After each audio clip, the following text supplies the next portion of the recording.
I don't think he would like all this. I don't.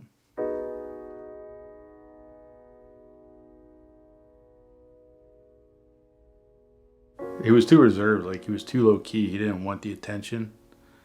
He didn't like it, but um,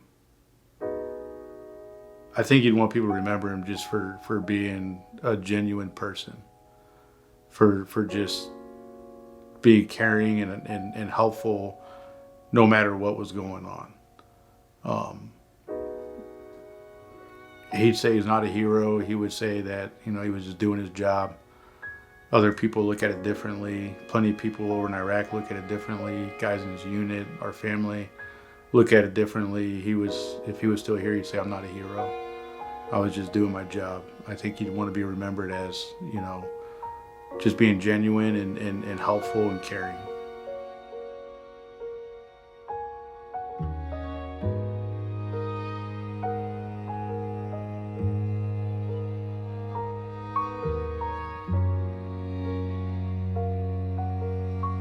It's hard to talk, like, sometimes, like, to think of it's just been so long, and that's why it was nice to be recognized, because it's one of those things that even though he's been gone so long, we never forget about him. Like, we talk about him almost daily in our home, about Uncle Cory and even his mom and dad, since they're now passed. Like, we don't ever want our family not to know who they were as people.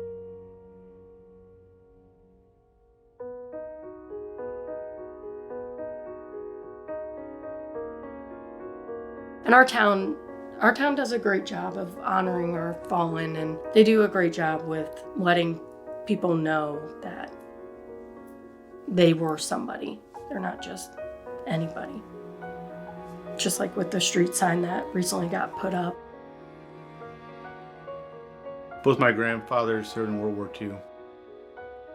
Had great uncles in World War II that were POWs. Some were airborne infantry as well and jumped into Normandy. Um, some of my uncles served. Some were drafted. Some just enlisted. My father enlisted to be avoided being drafted, so he could kind of choose his path in the army. And then after he got off active duty, he went to the reserves, and he was in the reserves for probably 10 years of my life. So we'd see him, once a month go off to duty, and in the summer every year go off for a couple weeks, and we just thought it was cool. Dad's in his army uniform, and he'd bring us home little kid army outfits every now and again, and we'd wear them for not just trick or treat, but we'd dig his out and wear them around. So serving is just kind of in our family. It wasn't a question really. It was, we just thought it was kind of the next thing to do growing up. So Cory was gung-ho. He just wanted to go Army Airborne Infantry. He wanted to make a career out of it, even before he signed on a dotted line. And once he turned 18, before our senior year, he was at the MEP signing up. And, my mom wasn't necessarily a fan of it, but she supported him. And then especially after 9/11, that's all he wanted to do. And that's kind of when he decided to be airborne infantry, because they were the guys in the fight every day. Didn't matter where or what, they were the guys in the fight. With the support of both of his brothers, I think he pretty well understood that that's what he needed to do.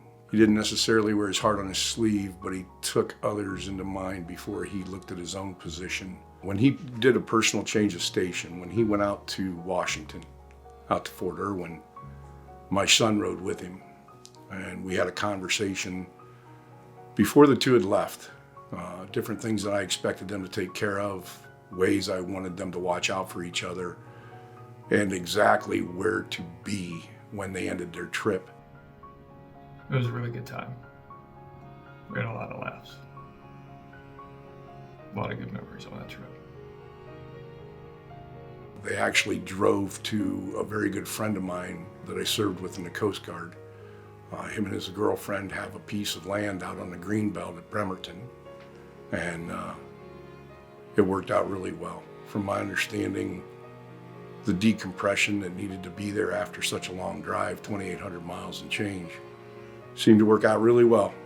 He put a lot of things in motion in his own life, how he dealt with people.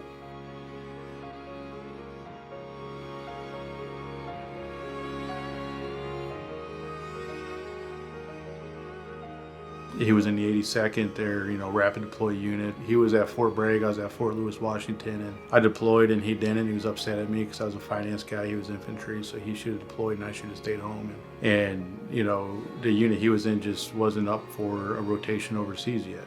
He supported me, but he was kind of upset because he was infantry and that's his job. He's supposed to go kick down doors, shoot bad guys, save the kids, and I'm just supposed to make sure his pay is good. He wasn't mad at me, he was just kind of upset that I got to deploy before he did.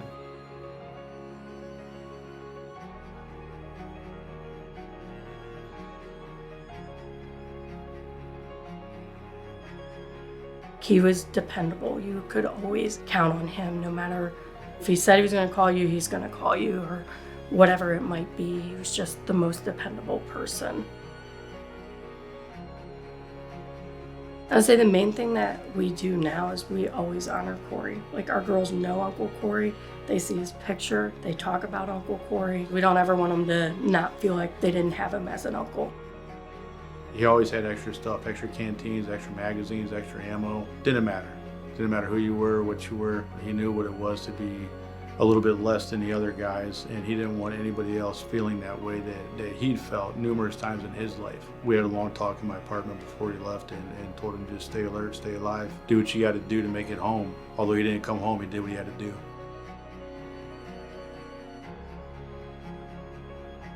All the people around the base, his comrades, the guys in his unit, that's all he talked about. When his birthday, June 2nd, was coming up, Mom asked him what he wanted for his birthday, and he said nothing. Just send me coloring books, crayons, and candy for the kids outside of the wire. I give it to him. That's what he wanted for his birthday. And she was boxing it up to send it to him, and then that's when he was killed, and we never got to send that box over there.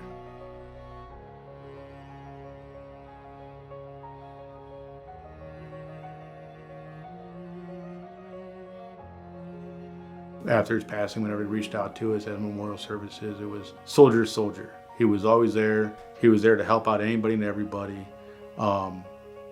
He just wanted to do what was best for the country and his guys. One of the highest compliments I believe Cory received from the individuals he served with over in country was that he had spares. He had spares of everything you could possibly lose. Buttons, blousing strips for your pants. If it was possible that you were going to fail one, he had probably 3 or 4 of them on hand. And that always works out best. You usually don't lose a button until you need it the most.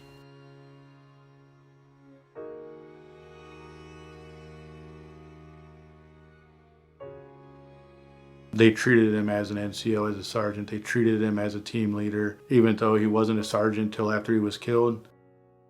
It wasn't a case of what was on his chest. It was his heart and how he acted and how he treated everybody. That's what an NCO is. That's how he lived every day.